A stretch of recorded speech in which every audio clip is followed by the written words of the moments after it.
आई तो जर्मन फौजियों ने उस पर हमला कर दिया, जिससे वो गाड़ी पलट गई और एक रशियन आदमी बाहर निकला। उसका नाम डैनिलॉव था और वो रशियन फौज को अखबार पहुंचाने का काम करता था। इससे पहले कि जर्मन फौजी उसे पकड़ते, वो तुरंत जाकर रशियन फौजियों की लाशों में छुप गया ताकि सबको लगे कि वो भी मर चुका है। जब जर्मन फौजी उसे ढूंढते हुए आए तो वो सभी लाशों पर अंधाधुंध गोलियां बरसाने लगे ताकि कोई भी गलती से जिंदा न बच जाए। खुशकिस्मती से डैनिलॉव को एक भी गोली नहीं लगी, मगर लाशों की भयंकर बदबू की वजह से उसे उल्टी आ गई। अब डैनिलॉव रेंग कर आगे बढ़ रहा था कि तभी उसकी नजर सामने खड़े एक जर्मन ऑफिसर पर पड़ी, जो उस वक्त नहा रहा था। अब उसने लाशों में से एक बंदूक उठाई और उसे मारने का फैसला किया, पर तभी अचानक लाशों में से एक जिंदा आदमी निकला, जो कोई और नहीं बल्कि वैसिली ही था।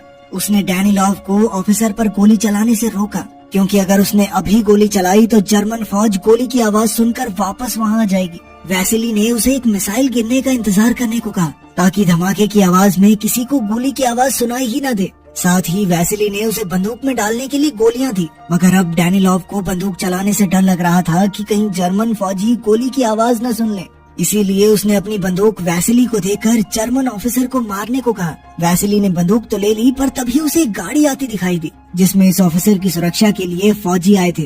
खैर, वैसिली ने मिसाइल का इंतजार किया और जैसे ही मिसाइल का धमाका हुआ तो उसने कमांडर पर गोली चलाकर उसे मार डाला। किसी को भी गोली की आवाज सुनाई नहीं दी और इसी तरह अगले धमाके की आड़ में उसने एक और फौजी को मार डाला। लेकिन तभी एक फौजी ने वैसिली को देख लिया तो उसने गिरते हुए उसकी तरफ एक बॉम्ब फेंका, मगर वैसिली ने उससे पहले ही उस पर गोली चलाकर उसे मार डाला। अब वहाँ आखिरी फौजी बचा था तो वो बाकियों को खबर करने के लिए दौड़ा, मगर वैसिली ने खड़े होकर बिना चूके उसे भी गोली मार दी। डैनिलॉव उसकी निशानेबाजी और बहादुरी से काफी प्रभावित हुआ। फिर वो दोनों रशियन फौज के हेडक्वार्टर्स पर पहुँचे, जहाँ डैनिलॉव ने अखबार में वैसिली के बारे में एक आर्टिकल लिखा, जिसमें उसने बताया था कि कैसे वैसिली ने 4 जर्मन फौजी और 1 जर्मन कमांडर को मौत के घाट उतार दिया। ये देखकर वैसिली भी अंदर ही अंदर काफी खुश हुआ। तभी वहाँ रशियन लीडर स्टालिन का खास आदमी क्रुश्चेव आया। वो रशियन कमांडर से काफी नाराज था, क्योंकि उसने रशियन सिपाहियों को जर्मन्स के हाथों मरने के लिए मौत के मुंह में धकेल दिया था।